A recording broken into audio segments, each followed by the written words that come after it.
Hello and welcome to Politics War Room with James Carville, and I'm Al Hunt.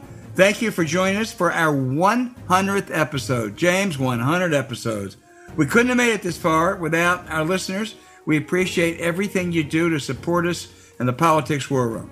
This week we are joined by journalist and the storied former New York Times health and science reporter Donald McNeil to talk about COVID. Remember, we take your questions each episode, so write into politicswarroom@gmail.com or send a tweet to @Politicon for next week's show. We'll get to as many as we can, and don't forget to tell us where you're from. Also, please check out the link to this week's sponsors, Chili Technology and BLINKIST, in the show notes. We thank you for supporting our sponsors. It really does make this podcast happen. Please tell your friends about us and remind them to subscribe on Apple Podcasts and Spotify, Stitcher, or wherever you get your podcasts. Hey, James Carville, we got a terrific guest, but we got a lot to talk about too. And if anyone doubts the vicissitudes of American politics, just consider. Less than a year and a half ago, Joe Biden was finished, and Democrats were envisioning Andrew Cuomo as their possible savior. One very prominent Democrat was willing to bet me the New York governor would be the Democratic nominee.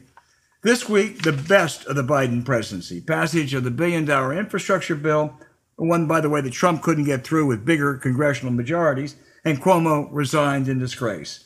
I think he had to resign. I know he had to resign. It's different than Al Franken, who shouldn't have been forced out of the Senate, or Virginia's Ralph Northam, who leaves office this year as a very popular governor who overcame an earlier incident of decades earlier, had nothing to do with sex. But the report of the New York Attorney General, a Democrat, was just powerful. Cuomo's defense was weak and disingenuous. You know, he couldn't have survived under any circumstances. But, you know, his years of bullying people and abusive treatment of other politicians left no safety net of goodwill. He had a pretty good record, very good record as governor in many ways, but I'm not going to miss him as a person. Well, the one thing is he wasn't very successful at it. I mean, he was kind of clumsy. And, you know, when you get into trouble like that, it helps if you have some friends that kind of cushion your landing or try to help you. And, you know, all of his relationships, if what I believe it was being reported in the press, and I don't have any reason to doubt it, it seems almost uniform that they were transactional, that they did business with the politicians, would do things with him, and he would cut deals with them, but there was not much personal behind it. And when you don't have the personal behind it, there was no support for him in the legislature. Yeah. And so that's a lot of the factors that came into play, and they all came into play at the wrong time for Andrew. Yeah, and he deserves his fate. This is a self-created wound, and he absolutely deserves his fate. This was not, however, James, good news for Republicans. They lost a political whipping boy, and they have a new governor, Kathy Hochuli, who's the first woman governor of the state. She's not going to be an easy target for him. And I just have to do this. I love to point out the hypocrisy of Elise Stefanik, the number 3 Republican in the House, who said that Cuomo should be arrested. Now, usually, Congresswoman, that occurs after criminal charges for his what she called outrageous treatment of women. Yeah, it was. But Stefanik is the leading Trump sycophant to advance her political interest and apparently has no outrage at the multiple sexual indiscretions of the former president, is said to have committed. He bragged about them, including rape. You know, she, James, a Harvard alum, is in our Ivy League Sphincter Hall of Fame, and once again this week, she proved how deserving that is. Correct.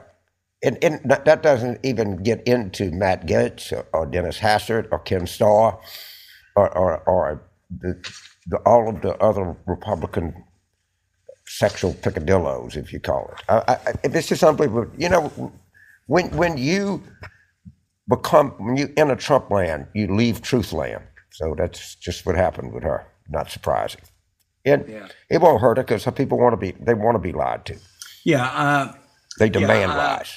But I don't know if the governor to be in 2 weeks will face any kind of primary opposition next year from the Attorney General or otherwise, but I would think it's a very blue state, and I would think the Democrats are now in pretty good position to hold it. Yeah, what little bit I've read about it, and again, it's somebody else's opinion. I hadn't read a lot. It's kind of favorable. I mean, she's upstate, moderate, progressive Democrat. I think that's a pretty good. I wish her well. I do too. James, we mentioned earlier what a good week it was for Biden. That infrastructure bill that passed the Senate, it's not law yet, it just passed the Senate with bipartisan support, is a very good bill. We have crumbling bridges, antiquated rail systems, second-rate airports, no broadband in rural areas. These are unmet needs for years, and this will address that, and it's going to create jobs. There were 19 Republicans who voted for this, but let's not quite celebrate a kumbaya moment yet. Those roads, bridges, airports are just as bad in red states as they are in blue states. This was an issue. Trump could have gotten this bill 3 or 4 years ago if he had any semi-competence governing. I think that there's a lot of bigger issues ahead. And if anyone thinks Mitch McConnell has become this champion of let's work together, let's show the Senate can work, I'm an institutionalist. He came out this week adamantly opposed to an increase in the debt ceiling, which is nothing but a cheap political stunt. A lot of tough times ahead. Yeah, so explain. It also passed by a 50-49 vote, the $3.5 trillion budget. How is the infrastructure bill and the budget bill? What happens here and where are the pitfalls? Well, the infrastructure bill now has to pass the House, which I think it will. It's just a matter of when. Pelosi and some of the liberals are saying, we ain't going to pass this until you pass the other bill through the Senate. What the Senate passed was, in essence, authorization to take up the $3.5 trillion. You now have to take it up. This is in their budget, but there are going to have to be lots of compromises. The particulars will be really difficult. Do you want to spend X for child care? Do you want to spend X for elder care? Do you want to raise X amount of revenues? There'll have to be compromises, but, they needed to get that first step. But this first step doesn't take care of what the progressives of Pelosi want. No, because they say, now they may end up, I think, compromising or caving, if you will, at the end on this. Because I don't think they want to hold up that infrastructure bill to November or December when. Well, they would get a lot of Republican votes if they got 19 senators. You got to assume they'd get some House members. You will. I think what Pelosi doesn't want to do is end up having 20 of her members or so oppose it. If she has to, in the end, she probably will. But they also want to keep the pressure on the Senate, and this other bill will be much tougher.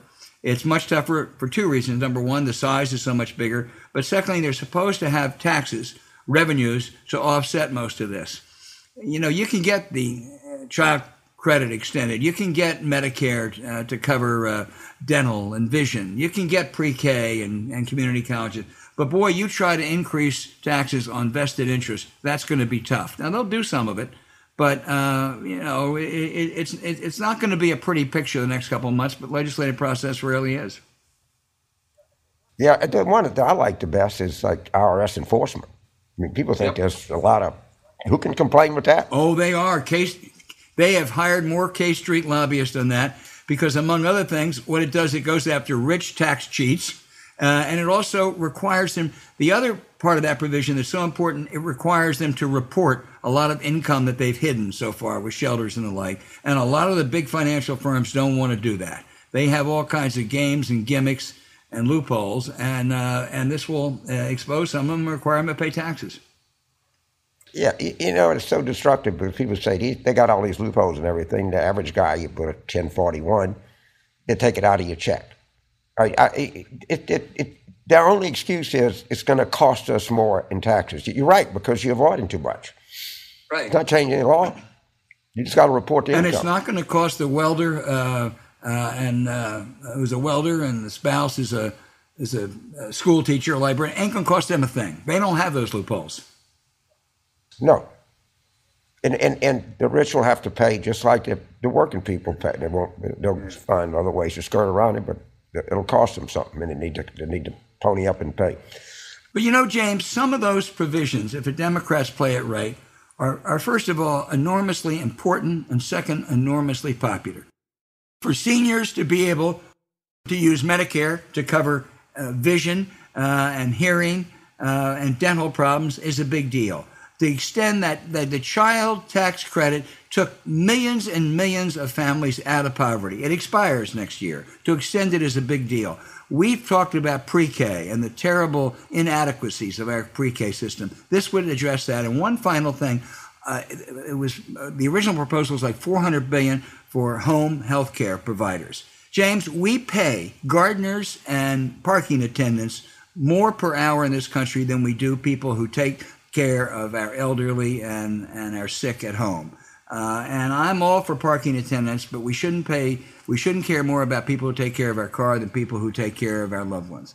So there's a lot of really good, important, popular issues here if they can get it through. Well, the one thing is that the two things, to talk about the labor shortage, there's two things that really help. One is expand child care. A lot of people are not in the workforce because they can't be. And now with the pandemic, the children at home. And the second is get a good immigration policy, because migration is at the end is the kind of answer to all of this. And of course, there's the continual border crisis, which, Fox is going nuts over. But if they want to complain about labor shortages, one of the best ways to address it is increase migration. Totally agree, and yet I think the politics are very difficult of that. The demagoguery is remarkable. I watched Fox News for 2 hours last night, and there wasn't much on an infrastructure bill, but there was an awful lot on phony border crises and the suggestion that the whole COVID is because we're bringing people across the border who are infecting other people. It's such total bullshit, but that's going to be a tough slog. But these next couple months are going to be the acid test of Chuck Schumer's leadership in the Senate. I mean, there's tough challenges ahead, and every night Joe Biden and Democrats ought to get down on their knees and give thanks that Nancy Pelosi is the Speaker of the House. If anyone can work miracles here, she can. She's going to have to. There's a lot of flying left before we land this plane. There is, but I'll tell you something. If we land it, it'll be a hell of a flight, because gives Democrats a lot to run on next year if they're successful. And what they don't want to be is a failure. And the infrastructure bill alone is not sufficient for an agenda this year. No, and we're cruising for a bruising right now. Yep, absolutely. Okay, well, we'll be back at this in September. The other thing that I didn't mention is Schumer has said he wants to bring up the voting rights bill. Republicans naturally objected. They do like voter suppression. Simple reason, James. It means fewer Democrats vote. But that voting rights bill, at some point, is going to have to be passed with a carve out of the filibuster rule. That's also a tough slog, but man, is that important. Trump, who never speaks the truth, actually said it one time. He said, if we let everybody vote, then we'd never win an election. Yeah. So you're right. Broken clock is right twice a day. Donald Trump. Okay, we will be joining all of this in the weeks and months ahead.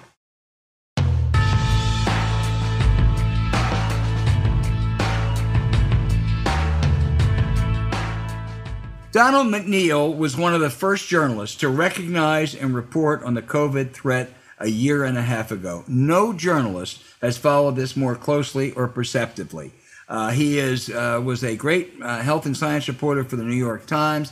He is now freelancing. Donald, you will tell me the medium you're using. And he's writing a book on covering epidemics for the course of 25 years. First of all, Donald, who are you mainly writing for now? I'm publishing on Medium, which is basically self-publishing, and I'm not trying to make money from it. I'm putting everything up to be read without a paywall, just in the hopes that it'll get more readers. Well, if you want to find out about COVID, go to Donald McNeil on Medium, and I'm sure other issues too. Donald, as the Delta variant was spreading, you wrote you asked, what is the Biden administration waiting for? Why hesitant?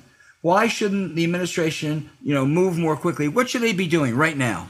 Well, the things they should have done in January. I mean, they should have recognized how difficult this was going to be. And I think they should have started mandating or started making moves to mandate vaccines back in January. I absolutely think they should have created a form of vaccine passport, as New York State did, like the Excelsior passport, so that we can tell who's vaccinated and who's not vaccinated. Because right now, we're in a bad situation. They are mandating vaccines, but we're entirely on the honor system. And, that works about as well in America as it would if we let everybody walk into the DMV and say, oh, sure, I can drive, and handed them a license. Or if we let everybody walk up to the borders and say, oh, I'm an American citizen, and just said, come on in without asking to see a passport. It's not working. Well, one mild help might be the final FDA approval, which I gather is going to be forthcoming probably in a couple weeks ago on the vaccines. I understand the import of clinical trials, but we've had almost close to 200 million Americans have been vaccinated. Why has the FDA been dragging its feet?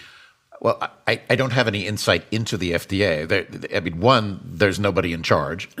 We do not currently have a head of the FDA. And even though very competent people are running it as acting directors, that's not the same thing as having a full-time FDA commissioner. And also, they're following the standard patterns, which in normal times, which is safety testing and in the order of healthy adults, seniors, teenagers, children, and ultimately pregnant women, who are the most vulnerable group. But we decided very early on that pregnant women ought to get these shots, and we didn't decide that based on long clinical safety trials. We decided it based on A, a number of pregnant women were having bad outcomes who were unvaccinated, and B, a number of pregnant women got vaccinated accidentally because they didn't know they were pregnant at the time, and the outcomes were fine. So now doctors very much urge pregnant women to get the shots. And we're in a crisis, and we are, even if they approve the vaccines today across the board, we're too late. In the South, school opens in 2 weeks. In the rest of the country, school opens in 3-4 weeks. If you give somebody a shot, it takes at least 6 weeks to build immunity. If you do use one of the 2-shot vaccines, 3 to 4 weeks between shots, plus 2 more weeks to build immunity. So we're behind the 8 ball already, as we're already seeing surges in the South, particularly, but also in other parts of. My worry is that kids are going to face a sort of multi-demic, that they're going to face COVID because they're unvaccinated. That doesn't necessarily normally have a bad outcome in kids, but you've also got respiratory syncytial virus and many other causes of the common cold. Those are common colds, but you have a certain number of kids who are going to develop bacterial superinfections that have to be hospitalized and on oxygen. And we don't know how bad flu season's going to be. This is more likely to be the year where we have the equivalent of a twindemic than last year was, when everybody was on lockdown and there was no transmission. But Donald, also these kids who've been out of school for a year and a half, some of these young kids have built up less immunity. And, the notion is that they really don't get terribly sick. We hope they don't get it. But tell me, is there a danger when you combine it with the flu and other things that we could have some really sick kids, not just kids who were out of school for a week or two? This is not theoretical. The pediatric ICUs in some states in the South or in some cities in the South are already getting crowded. All right, we didn't see that earlier in the pandemic. It's not necessarily just COVID. It's COVID plus other viruses, but we're seeing a surge in the other viruses. And most kids will be okay, but a significant chunk of them will not do well. And that's, quite scary for society. We're sort of used to the idea that 80-year-olds are on their way out the door, and we feel sad about it. But when children start dying, we're not the country we were when I was a kid. My parents had 5 kids. My mother died. My father married a woman who had 5 kids. I was one of 10. Had I gotten strep throat and it turned into scarlet fever and died, my stepmother still would have had her hands full. Now most families have 1 or 2 kids, and this is, it's both a human tragedy, and it's going to upset people quite a bit politically if a lot of kids die. James Carville. So my family is in the epicenter of this in Baton Rouge. And the chief medical officer of the biggest hospital in the state, which happens to be in Baton Rouge, said anybody that comes to this hospital is getting substandard care. We can't give the standard of care we need to give to people who have COVID. We have people with chest pains that are stacked up outside. They got nervous families. We can't get to them.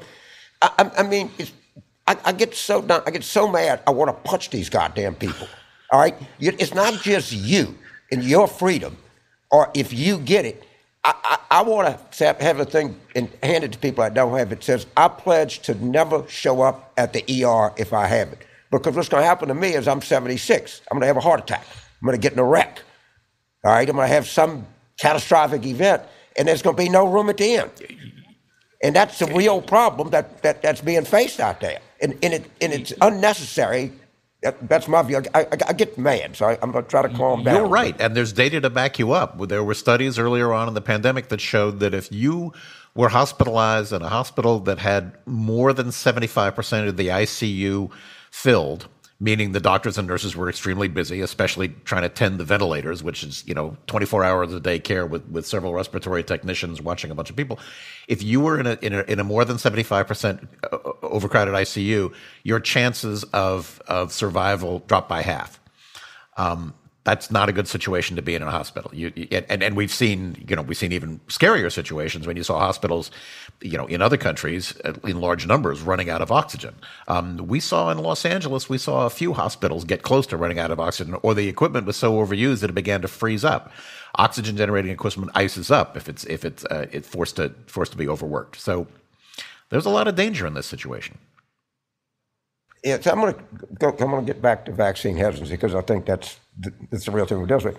And one of the things I tell people, there's 190 million of us that got a shot. Do you know a single fucking one of us that wants to take it back? I'm going to tell you, the worst selling pill in the United States would be a vaccine neutralizer. Oh, I got this thing. I'm going to tell you, I don't want it. I mean, it's absurd. And if you look at the numbers in Florida, Louisiana, South Mississippi, Arkansas, if you're not vaccinated, you're going to get it. I mean, it's the test positivity rate is like 28% right now. Right. And absent something happen, you're just going to get it. I mean, I have a member of my family who won't get it. I want to hit him. I really do. He's got two boys, twins, that are young, but and compound that by. And then people screaming about the governor has a mask mandated school. What kind of parent would send their child to a school in St. Tammany Parish that has probably 150 cases per 100,000, right, without being masked? Well, okay. I don't approve of punching as a medical intervention. But not that anybody asked me because I'm not a doctor. I'm a journalist. But it's the reaction you have. I am baffled by the governors, particularly of Texas and Florida, because, Florida has a fair number of people who are over 50 in it, and many of them vote. And if you put a lot of your own voters at risk, what are your chances of being reelected? I assume that he's hoping to become a national figure and, pick up the Trump vote. From that, but he's putting his own citizens at risk, and that's extremely dangerous. The same thing's going on in Texas. How many times do they have to watch people die in their own hospitals? This is not watching New Yorkers die, which some people enjoy. This is watching people in their own hospitals die, and I'm baffled why they can't learn this lesson. I thought they would have learned it last summer when the first surge hit the South, but it didn't seem to catch on. Well, so. I know everybody asks you this, and it's the ultimate question, but how does this end? I mean, what's the trajectory of these things? It ends the way all epidemics end. Ultimately, you reach herd immunity, and you reach, the good way to reach herd immunity is through vaccination. The bad way to reach herd immunity is that everybody's been infected. And it's never going to completely end. I mean, we have to realize that this is going to become an endemic virus, but so that it will end as an epidemic, not disappear completely as a disease. It'll probably be at very low levels, but it'll probably come back for the rest of our lives and our grandchildren's lives. And hopefully we'll have, better vaccines each time against it. It ends when we reach a level of death we can live with, so that we conduct life as we normally do. With flu, that's, we know that between 12,000 and 60,000 Americans die of flu every year. 60,000 is a really bad year like 2017-18. 12,000 is a really nice year. If we get to that level of death, when the headlines disappear and stuff, the epidemic will be effectively over, but it won't be, the pathogen won't be gone. Al, I'll turn it over to you so you can ask about the third shot, because that's all I want to know. I do want to ask about that, but I first want to ask, Don, you say it will end when we get herd immunity. Is there a danger of a new variant now as this spreads that could be as lethal, if not more lethal, than the Delta variant? People are worried about the Lambda variant, which is the South American variant, and I was more worried about the South African variant earlier. The Delta one, which is the Indian one, seemed to outcompete that.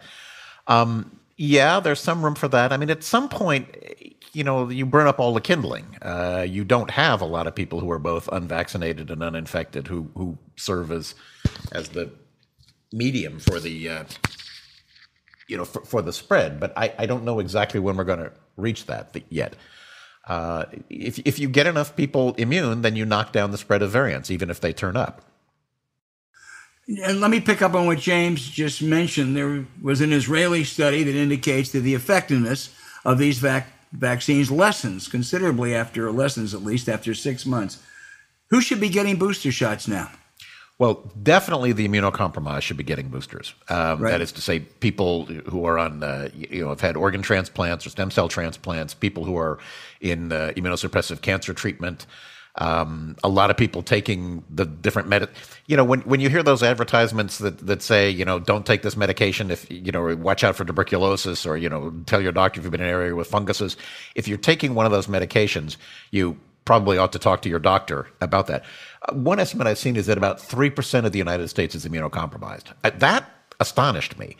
And that's actually a gigantic change in the history of virology and epidemiology, because in the past, when a new virus appeared in a population, it sort of had two pathways. Either it killed its hosts and rapidly and died out, or it got weaker and more able to transmit and spread, but tended to get weak. Now we have this large population of partially immunocompromised people, and that's probably where the variants are springing up, because they have low levels of virus in their system, and they're constantly under weak assault by the immune system. And we saw this in one patient in England. He went through months of variants and produced variants that, thank God, never spread inside him. So that's a constant problem. But anyway, in general, the immunocompromised should get booster shots first, and then you presumably would want to start, with over 80s and then over 70s and then over 60s and so on down the line. And you may want to mix and match shots, so that if your first shots were Moderna, maybe you want the AstraZeneca shot or the Johnson & Johnson shot or whatever. Well, that there actually is some evidence that gives you greater protection. In order to stretch vaccines, we also may be able to fractionate the doses, so that rather than getting a full shot, you might be able to get a third of a shot, so that the vaccine spread out to 3 times as many people. And there's no issue of supply, right? We have a plentiful supply. Well, we're making an ugly choice now. The world faces a vast shortage of supply. We in the United States do not right now face a supply shortage, but we do need to share our shots with the rest of the world, both for charitable purposes and ultimately because we're not going to be able to travel, and the world's not going to be able to send people here, and international business isn't going to be able to function until all countries are protected. Yeah, we're being a little piggy and grabbing onto all the shots in order to protect ourselves first. And I think it's worth debating the morals and the ethics of that. If it were not for the American taxpayer putting out $11 billion, these vaccines would not exist. And we're paying mostly, for the shots to go to other countries. So you can argue that we get first dibs and then we can help others, or you can say it's immoral and we ought to be helping others before we give ourselves an extra dose of protection. Going to let other people fight that one. James. So as I understand it, at some level, the more that this virus transmits, the more likely it is to mutate. And if it mutates in India or South Africa or South America, it's going to get here. we already have mutants that sprang up in New York and Los Angeles. I mean, I think they're the Epsilon and the Iota. You know, I'd call them the Wall Street and the Sunset Strip virus variants or something like that if I was naming these things so that we could remember where they're from. But anyway, no, they spring up anywhere. And the question is which one's going to outcompete others. And that's not really predictable in advance. Right. And so, but I would argue that the United States, if you just have this sort of America first attitude, that's kind of dumb because the rest of the world, if we don't help vaccinate them, it's ultimately going to come back to us. Yes, it will come back to us depending on our levels of protection. We have to help the rest of the world. But, you know, along with the question of fairness and you know, who pay for these things is the question of political suicide. If the American people began to perceive that Joe Biden was doing more for Cameroon than he was for Alabama, it would not go well for him in the next set of elections. So I think this is a calculation on the administration's part, too, that they've absolutely got to make sure that Americans are protected as much as possible. Well, Alabama had to get rid of 67,000 doses because they expired and people won't take it. I thought the governor, who's actually, I think, is doing pretty good, I thought she was going to start crying. I mean, it's really bad. And, you know, if you look at the map that they have, you know, the dark red, the most infections, over the week, that entire thing has crept north. I mean, Kentucky is now a lot redder today than it was before. North Carolina is a lot red. You know, it used to be Florida, Louisiana, Arkansas, Mississippi. You can just watch the color progression of this thing going, and it's quite discouraging. And the same is true of the maps of respiratory syncytial virus and other causes of the common cold. They started in the south this time, the surges, and they're creeping north now. You can find that on the Kinza weather maps, and you can find on the CDC website. You can find visits for influenza-like illness. It doesn't break down which one it is, but it shows you where people are turning up in emergency rooms saying, "I'm sick and I've got, you know, a cough and the symptoms of flu." So I have a suggestion and just react to it. If I was President Biden, I would call Dr. Fauci and say, Dr. Fauci, you're a genuine American hero. In 6 months from now, I'm going to give you the richly deserved Presidential Medal of Freedom. But I'm going to ask you to do one thing. And this is unfair. I hate to do it, but I'm going to ask you to stay off of television. Because they have demonized this guy so bad, and they have made him into, it is no judge. Understand, it's not remotely fair. It's not remotely anything.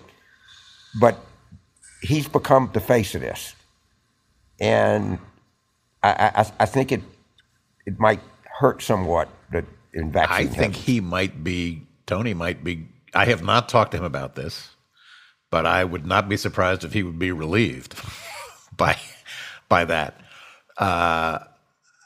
You know, it's an enormous amount of, but on the other hand, you know, the networks would go nuts because they're used to asking him, you know, and all the time what to do. I think it might be a good thing if he were on less, but I also think, you know, I'd like to see him replaced by somebody like Norman Schwarzkopf. Not replaced in this job, but as, you know, the spokesman saying, you know, no more pretty please, no more let's convince you to do this. The data is there. People are dying. Now we're going to go after this in an extremely aggressive way. But unfortunately, we don't have the tools in place without vaccine passports. You know, those little CDC flashcards you can buy for $25, you know, filled out one on the internet. And you could add one, you can fill it out yourself too.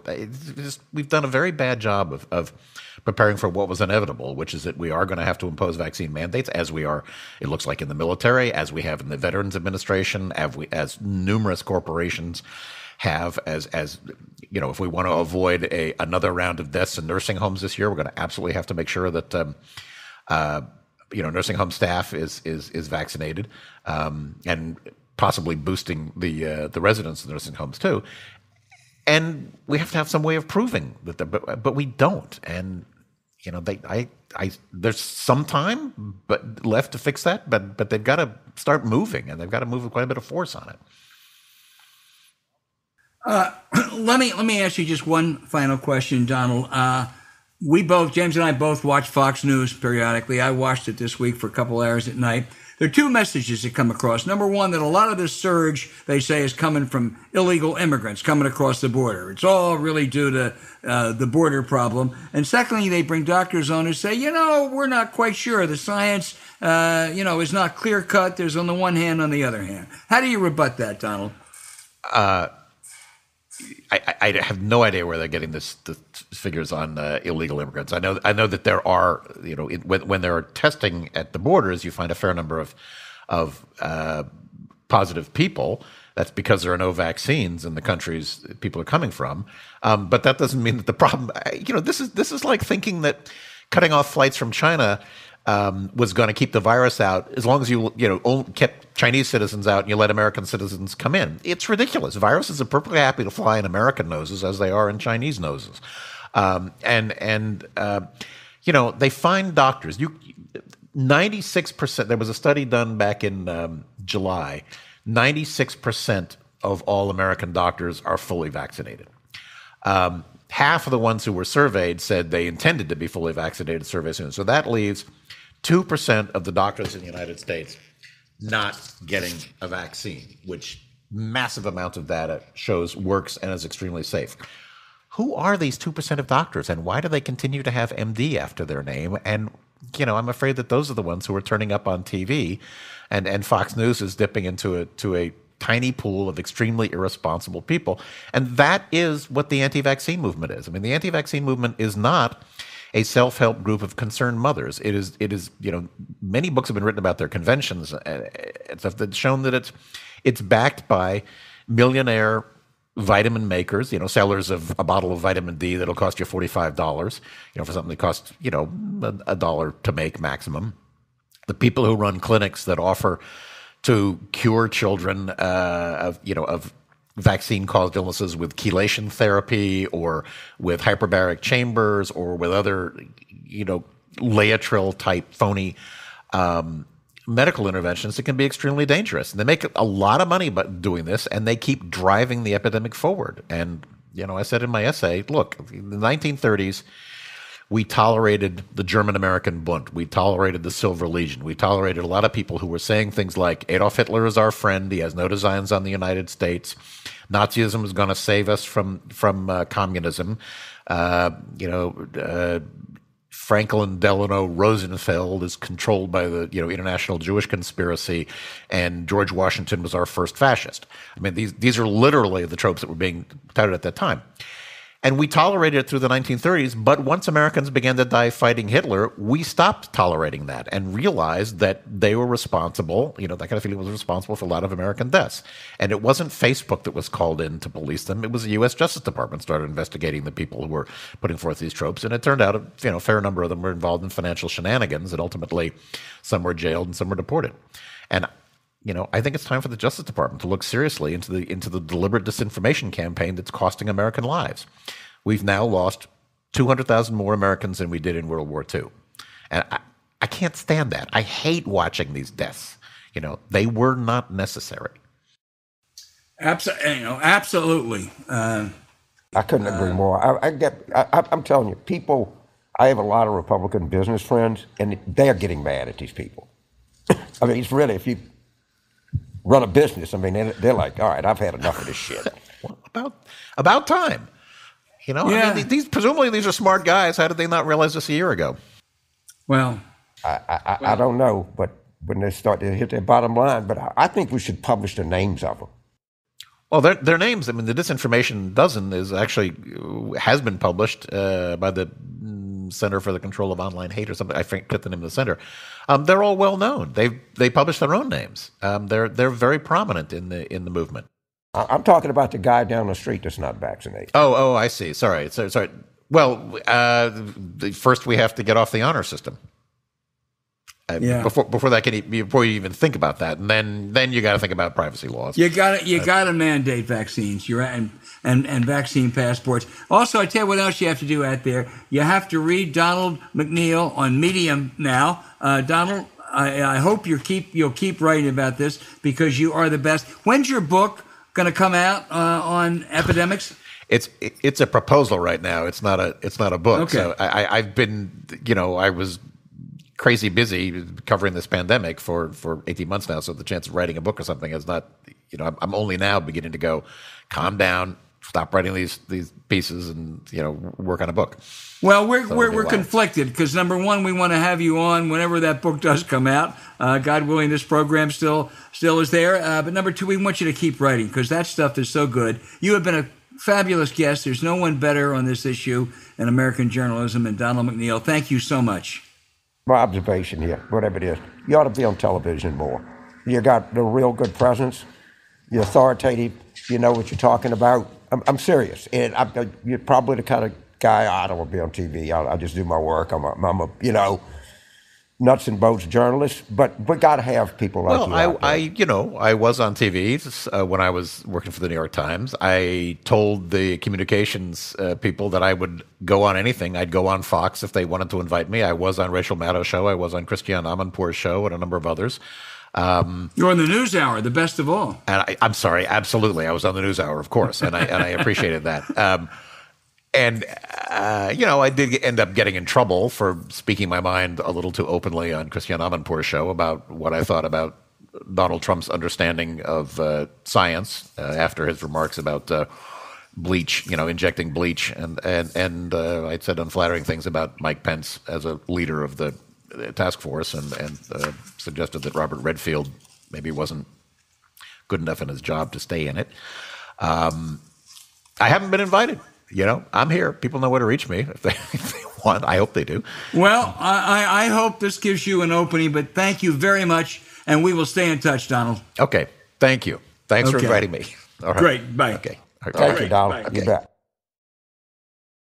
Hey, James, if you look at the science, the best way to achieve and maintain consistent deep sleep is by lowering core body temperature. You'd really be amazed. Temperature-controlled sleep restores testosterone levels, repairs muscle after a hard day of work, and improves cognitive function. So you always start your day feeling sharp and alert. But sleeping cool is good for everyone, right, James? Absolutely. And let me tell you a benefit of it. So Marv and I keep kicking her, pushing her away because I'm always in search of a cool sheet to sleep on. And when you get this, the really good news is you can spoon, dude, because you're going to be cool under you. You're not searching the bed all night, waking up and looking for a cooler sheet to be on. You're going to have uniform coolness. This promotes spooning, and we know what spooning leads to, only good things. So this is a product that is, a good night's sleep and a good spoon together. You can't beat this. Well, and the product is Chili Sleep. It makes custom climate-controlled sleep solutions that help you improve your entire well-being. Chili Sleep makes the Uller and Coob sleep systems, hydro-powered, the temperature-controlled mattress, toppers that fit over your existing mattress to provide you ideal sleep temperature. These luxury mattress pads keep your bed at the perfect temperature for deep sleep. As you said, James, whether you sleep hot or cold, these sleep systems are designed to help you fall asleep, stay asleep, and give you the confidence and energy to power through your day.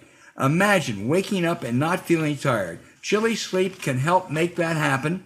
And then for an extra layer of comfort, they also make the Chili Blanket, the only weighted blanket that also can be compared with a control unit for the ultimate sweat-free sleep. So head over to chilisleep.com/warroom to learn more and check out a special offer available exclusively to Politics War Room listeners and only for a limited time. That's Chili, CHILI, sleep.com/warroom to take advantage of our exclusive discount and wake up refreshed every day, or look for the link in our show notes.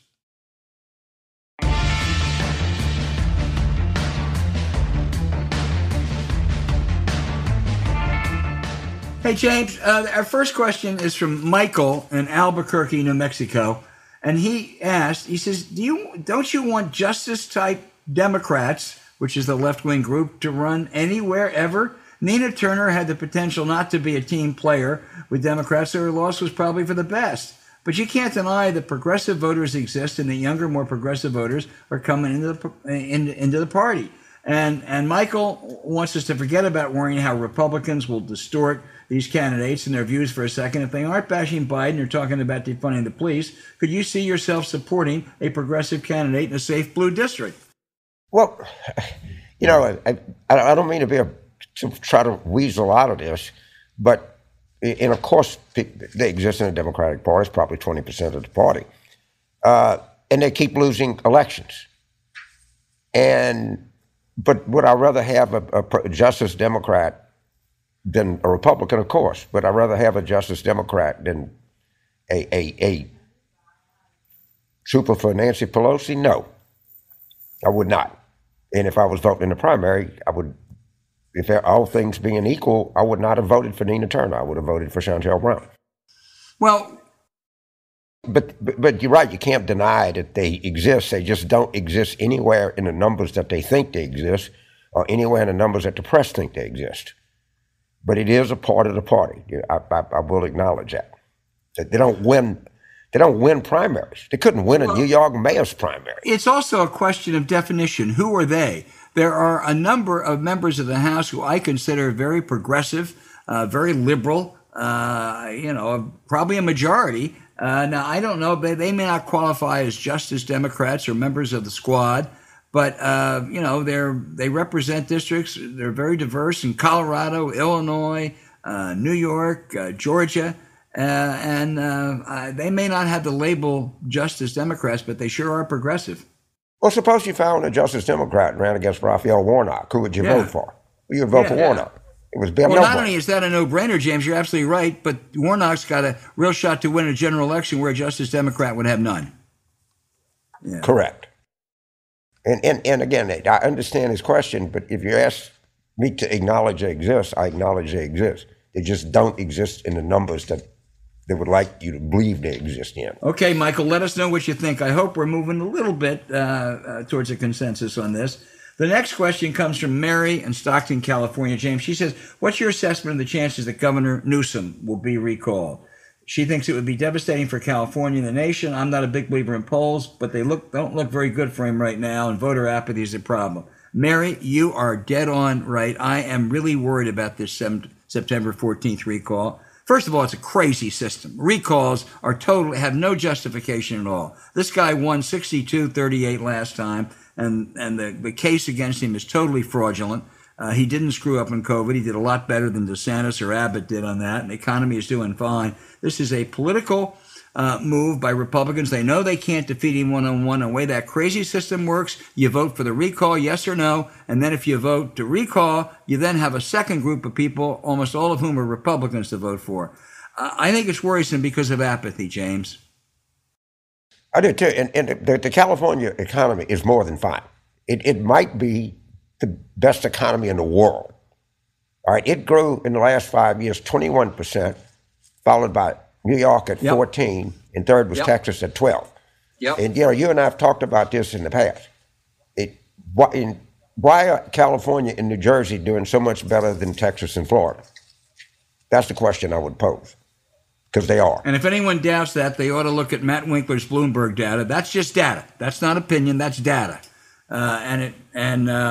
This is a terribly worrisome thing out there, because if Newsom should lose the recall, the same day they vote for these as a clown show, these Republicans, and that Republican takes over immediately and then serves for 15 months. So it's a terrible system. I don't understand how the Club for Growth, given their name, is not for Newsom. Because they are a subsidiary of the right-wing Republican Party, James. I understand, but they ought to change their name, because growth is not their game. California is almost growing at twice the rate as Texas. 21 to 12. And doing a lot better on COVID, by the way. A lot better. But anyway, Mary, keep us posted on how it's going in the next month. This is a really important election on September 14th. And you better, help fire people up out there. Hey, James, Eton in Manhattan, New York, not Kansas. He says, as a newfound admirer of Congresswoman Liz Cheney, I'm worried about her re-election chances in 2022. How can an anti-Trump Republican win in deep red Wyoming? We're going to find out. It's going to be hard. I do.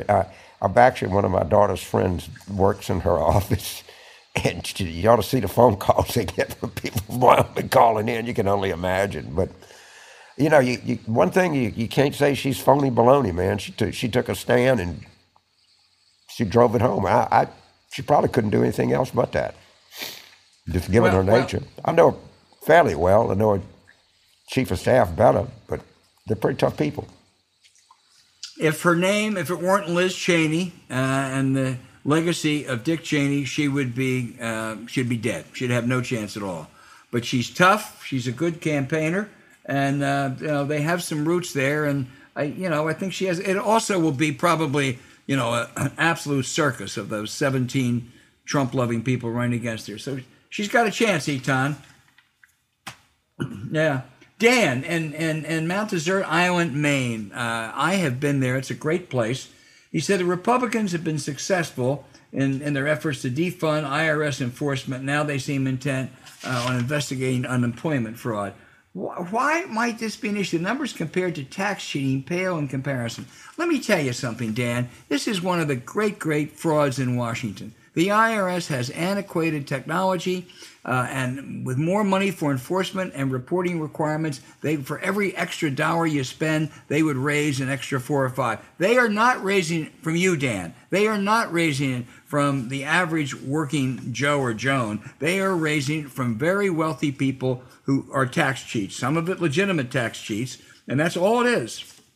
And the only reason Republicans don't go along with that is because they're getting campaign contributions from these people. Right. I think it's more than 4 or 5 times, but I can't swear to it. It's a big multiplier. It's a big number, right? A huge multiplier. Right.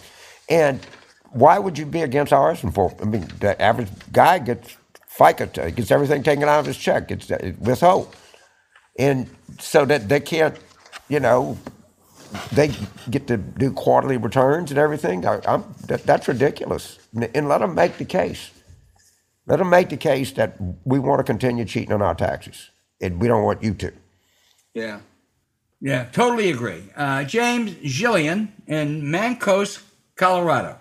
I like this question. She says, I'm younger, 34. She says that she is a Carvillian Democrat, and I've spent most of my life in rural America. I try to be active as I can, but our local Democratic Party, often it's frustrating. A lot of our people out there in Colorado, she said, this is a different part of Colorado, are retirees from places like Berkeley or San Francisco, who by nature lean more towards the progressive wing of the party. I don't have any problem with a lot of their perspective, but they don't seem to realize that an AOC is not going to win here. In fact, Lauren Boebert, who is really one of the crazies in Congress, basically made her opponent AOC and won. What do we do about it? I'm so glad that you got that question. All right, I'm so glad. And, I think I think they're going to beat her out there. I really do. But, I mean, the trick is you got to recruit good candidates. Right. I mean, and Michael Bennett, who, we're a big fan of on this show, obviously, and Jason Crow, and, I mean, that congressional delegation they have out there is all world. The Boulder congressman impeachment was one of the real superstars. Yeah, and like Boulder, I know it's a very liberal, cheesy place, but you talk about a nice town. Jesus. I mean, that's a gorgeous town. And it was a lot of fun going there. But, it's just become, everything is, really become Denver-centric. And, out in, I guess, the 3rd district that Boulder is in, that, Western district, Western Slope, she's like pathetically stupid. And have you ever read her life story? I mean, she met her husband because her husband exposed himself to her. I'm not making it up. All right? I'm not making it up. You can read the stories about her. I mean, the arrest, the everything that you can think of. And, I mean, of course she's ignorant and doesn't know what she's talking about, but if you look at her life history, you'd find things in there that are less than admirable. Well, you got to get a good candidate. If you get a good candidate, it's an R leaning, more than leaning. It's an R district, but you can beat someone like that, and that's crucial. So hang in there, right, Dan, and recruit more of those Carvillian Democrats. John James in Mitchell, South Dakota. This is a really good question. He says many Republicans, like his governor, Kristi Noem, have been against the idea of mask and vaccine mandates based on the idea the government has no right to require you to wear a mask or get a vaccine because the government has no right to make personal choices for you. John has very well stated the argument they make. Yet these same Republicans have no problems telling a woman what she can and cannot do in regards to her own reproductive health. And the government has every right to control a woman's body and make her personal choices for her. You have nailed it, John. This is hypocrisy. This is only one of a number of hypocrisies on this. It's true on that. It's true on the Republican basic fundamental argument for decades was that we should stay out of decisions that can be made better by the private sector. Tell Governor DeSantis that when he talks about, forbidding cruise lines from requiring vaccines. They have argued that the government closest to the people is best.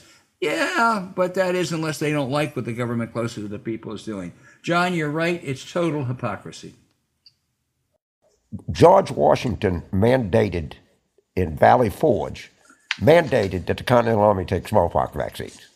All right. There's nobody in World War II. You had sugar ration, you had gas ration, you had everything. You had a draft.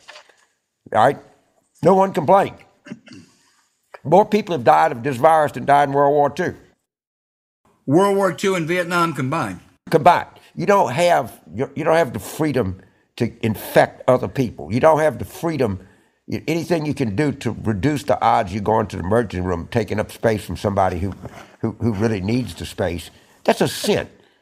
I don't know why some of these churches don't come out and just call it, sinful behavior, because that's selfish and it's sinful.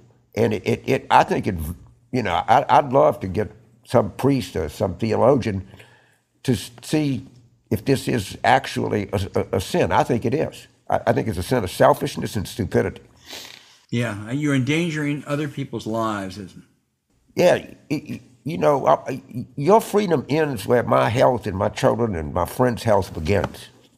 Well, it's the old, Oliver Wendell Holmes, you can't cry fire in a crowded theater. That actually was a terrible decision, but it was a very, very important point. You can't cry fire in a crowded theater and stampede people into perhaps dangerous situations. But that's exactly what this is. I hope they sue some of these vaccine misinformers. Yeah, I'd be Justice Department, to figure a way that it's liable for this or it's criminal. No, we're in trouble. This thing is, we're in real trouble. James, there's a final question, and I want you to take time on this one because this is a tough one. So really carefully consider your answer. It's Kingsley from Staten Island, New York, and Kingsley asks, now be careful. You got to be, really consider this.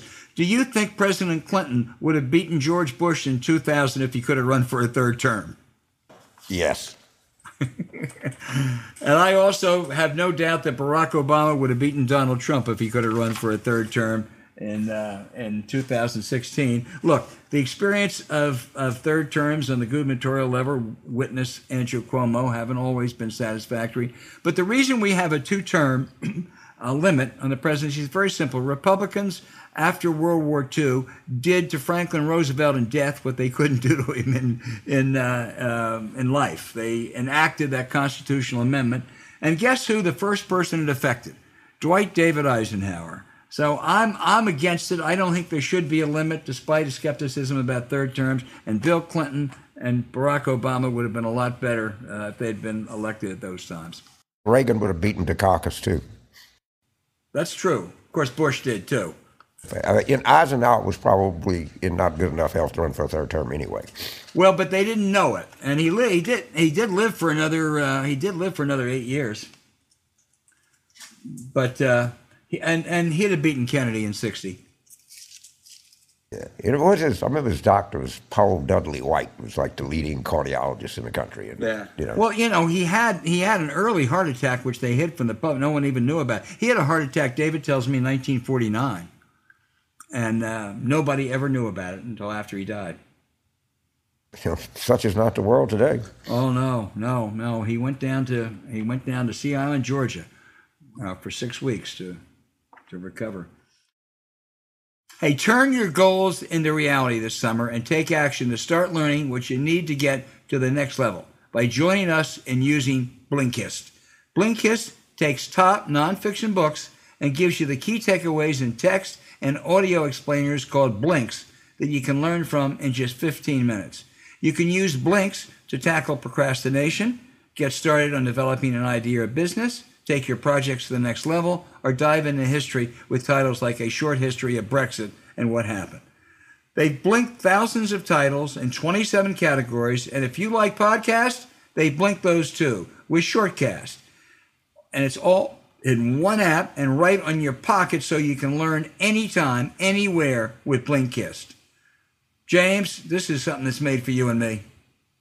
Well, first of all, I love our products because I like spooning, and I've been diagnosed, but serious people, it's having attention deficit disorder.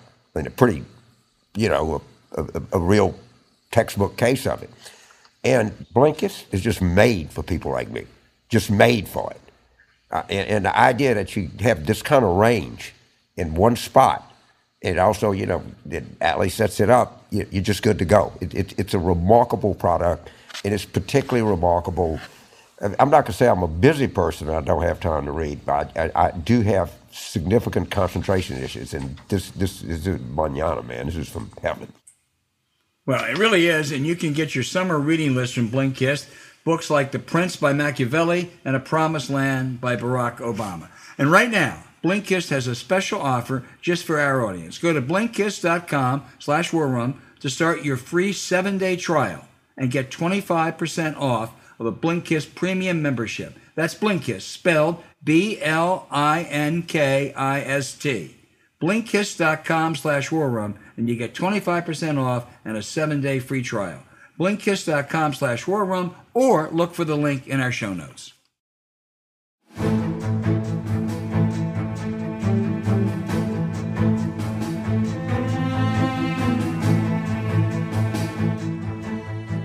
Hey, James, my outrage this week.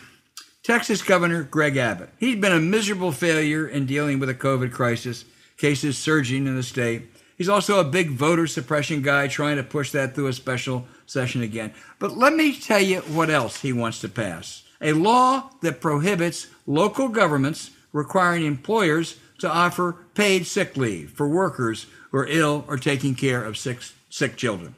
Let's unpack this for a moment. One, this is through Governor Abbott, the pro-family party is anti-family if it conflicts with their business interests. Two, the party that used to argue that government is best closest to the people, no longer true if that government closest to the people are Democrats. And finally, the needs for paid sick leave, which is a staple of most advanced economy, is greater due to COVID. This adds to Abbott's failure. We have, for a while on this show, James, advanced the notion that Governor Ron DeSantis of Florida may be America's most irresponsible governor. Greg Abbott's giving him a run for the money. Yeah, I still go with DeSantis. I mean, he just comes across as a giant asshole. But yeah, he does. My outrage is pretty predictable. It's these anti-vaxxers. I mean, first of all, in my opinion, you're immoral, you're unpatriotic, and I can't say somebody is stupid. I know people that don't take it and they choose to be stupid. It's a choice that you make, and we should be out of this shit. All right, we should be out of this by now, and they're the reason that we're in it. And I think we're at the point now where we're going to have public shaming. And they need to sue some of these vaccine misinformers. They got to do something. And I guarantee you that we're going to have more draconian messages. I'm not going back to Louisiana. Not until the situation changes. Now, most people don't have that option, but anybody that has the option of being somewhere different, if you just go look at the map, the New York Times Interactive map, and just look at infections per 100,000, and it tracks with stupidity. If you overlaid a stupidity map of the United States to a vaccine map, you would find a very high correlation, very high. And a lot of people just choose to be stupid. And that's okay. You know, if you're stupid and you jump off something, you break your leg, well, then go to the emergency room to get out of that. This, you're infecting other people. It's not just a selfish choice that you're making. It's a stupid choice, and it's also a sin. So every time I think of these people, I want to hit them. Agreed.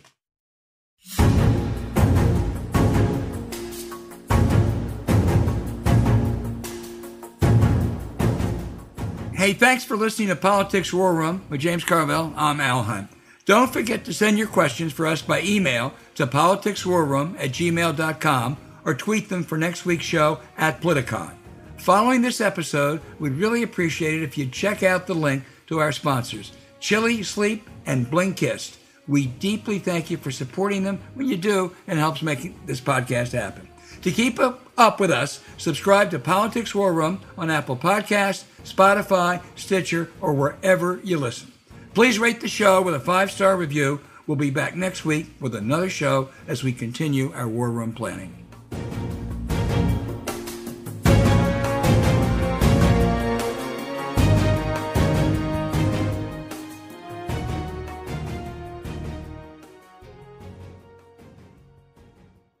You can spoon, dude.